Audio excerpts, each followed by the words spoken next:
Hello, j'espère que vous allez bien. Alors aujourd'hui, on se retrouve avec une météo pas terrible. Ça y est, on est reparti, on est en automne, ça se voit clairement la journée et la nuit.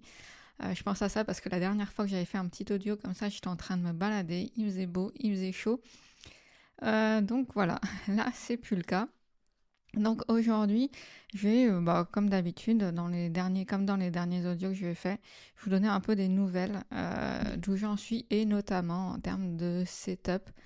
Peut-être ce qui vous intéresse le plus, pas mal d'évolutions sur le setup à la maison, ce lien en Espagne, tout ça, tout ça. Donc déjà, je ne sais pas si vous l'avez vu passer, la première chose, c'est qu'on a enfin ouvert notre service de réservation de télescope à distance publiquement. Donc voilà, ça c'était il y a peut-être 2 semaines maintenant.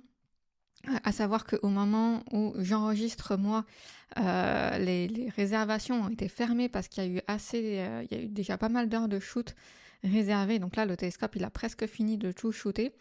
Donc voilà, j'y vais vraiment doucement, c'est-à-dire que vous pouvez réserver mon télescope en Espagne, réserver un nombre d'heures de shoot.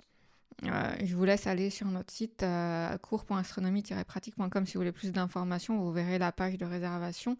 Je vais pas, voilà, j'en ai déjà parlé. Je vais pas trop m'étendre sur le fonctionnement ici. Mais du coup, voilà, pour pas que vous attendiez trop longtemps, je ferme facilement les portes en fait dès qu'il y a un certain nombre d'heures de shoot. Donc voilà, là les portes ont été fermées quelques jours après les ouvertures. Et normalement, si vous écoutez, au moment où vous écoutez cet audio, je devrais le sortir au moment où je réouvre les portes, où le télescope, du coup, il a shooté toutes les demandes qui ont déjà été faites, et donc où le télescope est de nouveau dispo. Donc voilà, si vous entendez ça et que vous étiez intéressé, vous avez voulu shooter avec le télescope, mais du coup, il n'était plus accessible, il est de nouveau accessible. Vous devriez retrouver les liens un peu partout. Sinon, c'est cours.astronomie-pratique.com/télescope-remote. Voilà, donc super contente d'enfin vous partager ça publiquement parce que ça fait tellement longtemps qu'on a bossé dessus et qu'on en parlait, mais bon, voilà. Ça a été accessible qu'aux membres de l'académie pendant pas mal de temps parce qu'on voulait vraiment faire des tests, être sûr que tout fonctionne bien. Et voilà, ça, c'est fait. Donc, par rapport à ça, il y a eu des changements justement sur le setup en Espagne. Si vous êtes allé sur la page de présentation, vous les avez peut-être vus. J'ai changé la monture principalement, ça fait quelques semaines maintenant. C'est plus la M5. Pourquoi 2 raisons. Une monture harmonique en remote, ça n'a pas vraiment d'intérêt. Donc du coup, j'ai voulu la récupérer à la maison. Donc là, au moment où j'enregistre ça, normalement, elle devrait partir théoriquement aujourd'hui pour être réexpédiée ici, que je la reçoive. J'espère que ça va bien se passer. Voilà, les transferts de matériel comme ça, c'est toujours un petit peu délicat. Et puis, pour une potentielle évolution, j'ai voulu prendre une monture plus costaud. Voilà. Donc, la M5 revient à la maison. Je suis très pressée de la retrouver ici. Et qu'est-ce que j'ai mis à la place? J'ai mis une monture Ioptron. Une Ioptron CEM 70. Là, comme ça, à moins que vous la connaissiez déjà, ça va peut-être pas vous parler. Je vais essayer de penser à vous mettre une petite photo dans le mail où je vous partage l'audio. Sinon, vous tapez sur internet Ioptron CEM 70, vous allez voir la bête. Ma lunette à côté, elle fait minuscule. On la voit presque pas. Donc j'ai vraiment là une monture du tonnerre. Ça fait plusieurs semaines que je l'utilise. Donc pour l'instant, ça se passe bien. J'en suis contente. Donc ça, c'est chouette. C'est le premier changement que j'ai fait, la monture. J'ai aussi changé les filtres. Les LRGB, je suis passée sur des Antlia, c'est les LRGB V Pro. Voilà, il y a plusieurs choses. Ils vont être, vu que mes filtres SHO, c'est aussi des Antlia, ils sont parafocaux avec, donc en termes de mise au point, c'est plus simple, c'est plus proche. Et les V Pro, j'ai choisi ceux-là parce que les RGB sont faits pour avoir un bon équilibre de couleurs et que ça simplifie le traitement. Et ça, je me suis dit que c'était intéressant pour vous, quand je vous fournis des photos, ce soit le plus simple possible. Donc, si les couches RGB sont déjà bien équilibrées, bien alignées, ça fait moins de travail. Donc, voilà. Des premières photos que j'ai pu voir avec, ça a l'air vraiment cool. Donc, je suis bien contente. J'ai vu quelqu'un qui avait demandé des photos, notamment d'Andromède, avec même la luminance, donc un filtre vraiment de luminance, pas un anti-pollution lumineuse pour capter le maximum de signal, puisque de toute façon là-bas, il n'y a pas de pollution lumineuse. Donc l'anti-pollution lumineuse n'est pas intéressant. Et juste des photos de 60 secondes d'Andromède, c'était impressionnant. Quand j'ai vu la photo, je ne m'attendais pas à ce que ce soit du 60 secondes. Donc bref, voilà, je suis bien, bien contente de ça. Et donc c'est pareil, les filtres RGB que j'avais là-bas, je les récupère à la maison. Donc je les attends aussi impatiemment. Pourquoi ? Parce que je suis aussi en train de changer le matériel à la maison. Ça c'est pareil, c'est un projet que j'ai depuis pas mal de temps. Vous avez peut-être vu, j'ai sorti, donc pour moi c'était ce dimanche-là, je pense que pour vous c'était il n'y a pas très longtemps non plus, c'est la vidéo test de l'ASI 2006 MCR, donc la caméra 3 en 1, qui a caméra, capteur imageur, capteur de guidage et ASIR intégré. Et donc je dis dans la vidéo, je spoil un peu si vous ne l'avez pas vu, j'en suis satisfaite. Que j'ai un regret, c'est de ne pas l'avoir prise en mono, parce que j'ai vraiment envie, moi je suis habituée au mono, la plupart des astres que je shoot, ce que j'ai en Espagne, en remote, avec lequel vous pouvez accéder via Astrophoto en ligne, c'est du mono. C'est vraiment la meilleure qualité. En remote, presque personne n'a de caméra couleur. On est en mono.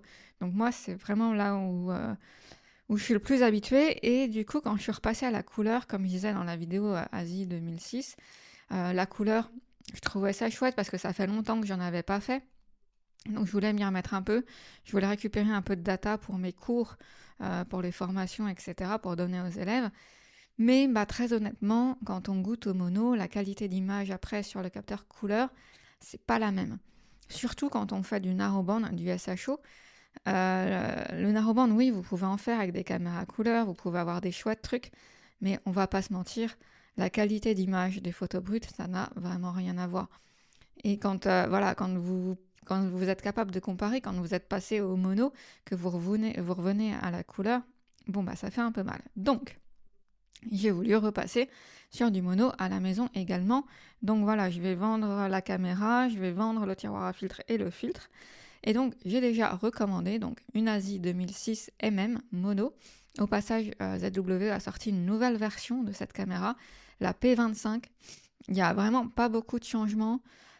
Le changement principal, c'est le Full Well Capacity qui passe de 50 000 à 73 000. En gros, ça va faire que vous allez cramer moins vite les zones bien lumineuses. Mais très honnêtement, l'ASI 2006, elle est déjà elle est déjà super bonne par rapport à ça. Pour cramer, il faut y aller. Mais bon, voilà. En gros, ZWO, ce qu'ils ont fait, c'est qu'ils s'alignent sur la concurrence.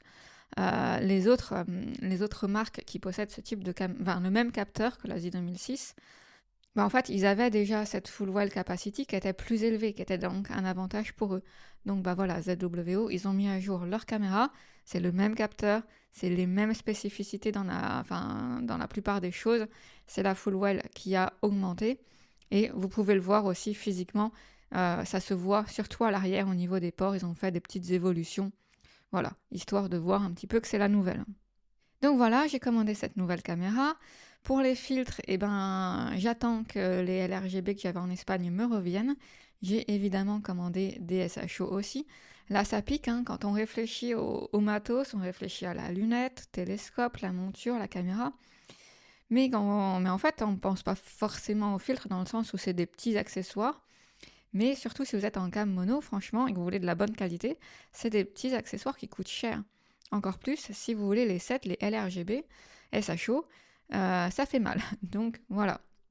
Donc là, les filtres, ça a piqué. Et à côté de ça, du coup, j'ai décidé de ne pas prendre de caméra 3 en 1. Je disais dans la vidéo justement test de l'ASI 2006 3 en 1 là, que je ne savais pas si je prenais la 3 en 1 en mono ou si je reprenais une mono classique. Vous l'avez compris, j'ai choisi la mono classique. Pourquoi ? Parce que moi, je veux vraiment les filtres les plus restrictifs possibles. D'ailleurs, je vous ai préparé une vidéo là-dessus qui devrait sortir dans les semaines qui viennent. sur comment choisir la restriction de ces filtres narrowband. Et vous allez voir, il y a pas mal de confusion par rapport à ça, donc j'ai essayé de refaire un point et je vous explique un petit peu tout ça. Donc moi, je veux vraiment les plus restrictifs possibles. Donc j'avais peur d'être embêtée en termes de guidage avec des 3 nanomètres sur caméra mono. Ça fait vraiment peu de lumière qui passe pour le capteur de guidage. Donc voilà, du coup, j'ai dû racheter donc une petite lunette guide. D'ailleurs, je vais tester puisque ZWO ont sorti une nouvelle petite lunette guide. En fait, c'est la mise à jour là aussi de leur petite lunette, la AF5. Voilà, donc c'est un peu bizarre le format audio parce que du coup, je vous parle de choses, idéalement, j'aurais voulu vous les montrer, ça aurait été plus sympa. Mais bon, de toute façon, vous aurez l'occasion de les voir dans des prochaines vidéos, dans des prochains contenus. Là, vous avez un petit peu les infos en avant-première, on va dire, dans les audios, avant que dans les prochaines vidéos, etc., vous voyez un petit peu tout ça. Et donc, une caméra de guidage, j'ai pris la Z220mm mini. J'aurais pu prendre la 120, c'est celle que j'ai en Espagne, ça suffit très bien pour une lunette guide. Pourquoi j'ai pris la 220 ? Parce que il est possible que je prenne un OAG, ou enfin voilà, à la maison, je fais pas mal de tests, donc si j'utilise un OAG, la 120 avec un OAG, c'est un petit peu, ça pète un peu juste en fait. Donc la 220, elle est mieux pour aller avec un OAG, donc comme ça, j'ai pris le plus, qui peut le plus, peut le moins, donc voilà. Pourquoi aussi j'ai pris une lunette guide et pas un OAG ? Principalement parce que la lunette guide, c'est plus simple à changer. Vous l'avez vu ces derniers temps, je commence à tester pas mal de matériel, voilà, envoyé par des magasins ou des marques. Donc, changer le setup, je me suis dit la lunette guide, sur des petites focales, ça va bien, et ce sera plus simple à passer d'un instrument à un autre. Voilà, et évidemment, pour aller avec tout ça, et notamment les filtres, eh ben, on est reparti sur une roue à filtre. Roue à filtre ZWO 7x36 mm, comme d'habitude. Alors j'aime beaucoup les roues à filtre, c'est un accessoire c'est pas un accessoire qui m'a embêté jusqu'à présent. Il faudrait peut-être pas que je dise ça, mais voilà, c'est super cool. Bah, de toute façon, pour la caméra mono, on a un peu pas trop le choix. Ce qui m'embête avec la roue à filtre, c'est que c'est quand même encombrant au niveau de la chaîne optique. Mais bon, bah voilà, c'est comme ça. Quand on fait le choix, j'ai quand même fait le choix du mono et de la qualité par rapport à l'encombrement. Je parle pas de simplicité parce que franchement, maintenant, le mono, c'est. Enfin, avant, oui, je disais que c'était un peu plus complexe, mais notamment, il y en a qui disent que le mono, c'est plus complexe au traitement. Bah non, en fait. Ça, c'était vrai il y a quelques années. Euh, Après, ça dépend comment vous traitez, évidemment. Chaque astrophotographe a sa manière de traiter. Personnellement, et d'ailleurs les membres de l'académie l'ont vu et m'ont fait cette réflexion-là et on en a discuté il n'y a pas longtemps. Mais en fait, moi, dans ma manière de traiter et dans les process icônes, mes procédures que je fournis pour faire du traitement, et ben en fait, vous allez voir que vous ayez une caméra monochrome ou une caméra couleur, maintenant, on fait la même chose. Pourquoi ? Parce que les caméras couleur, et ben par exemple, en SHO, on va transformer comme si vous aviez une caméra monochrome pour avoir les 3 couches, le H, le S et le O séparés. Et la caméra mono, en couleur LRGB classique, en fait, on va la transformer un peu comme une caméra couleur. On va directement combiner le RGB. Bon, on a le fichier de luminance en plus, qui est vraiment intéressant. Mais voilà, en fait, tout ça pour dire que en termes de traitement, vous avez une caméra couleur ou une caméra mono. Maintenant, avec les derniers process actuels, bah, pour moi, il y a très peu de différence. Et même limite, en tout cas, surtout pour le narrowband, c'est plus simple de traiter avec une caméra mono. Et puis voilà, enfin pour les courtes focales, 300, 400, 500, même un peu plus, bah qu'est-ce qu'on a comme cible en fait ? C'est principalement des nébuleuses. Et des nébuleuses, bah c'est quand même vachement plus sympa de les faire en narrowband. Donc, et le narrowband, c'est quand même, la qualité est quand même vachement meilleure en mono. Donc voilà, c'est pas la même chose que si vous aviez vraiment une grande focale. Vous allez plutôt faire des galaxies, des trucs comme ça. Et donc là, bon, effectivement, le mono, c'est peut-être moins pertinent. Mais sur les courtes focales, les grandes nébuleuses à émission, bah voilà. Bon, vous avez mon avis de toute façon. Je suis vraiment plus friande du mono que de la couleur. Ça veut pas dire que si vous avez une caméra couleur, il faut l'acheter. Bien évidemment, vous pouvez faire des super trucs avec. Et puis si jamais plus tard vous voudrez passer au mono, bah c'est un truc qui se fait bien, vous revendez votre caméra couleur et puis hop, vous passez sur du mono si vous y voyez vous l'intérêt directement.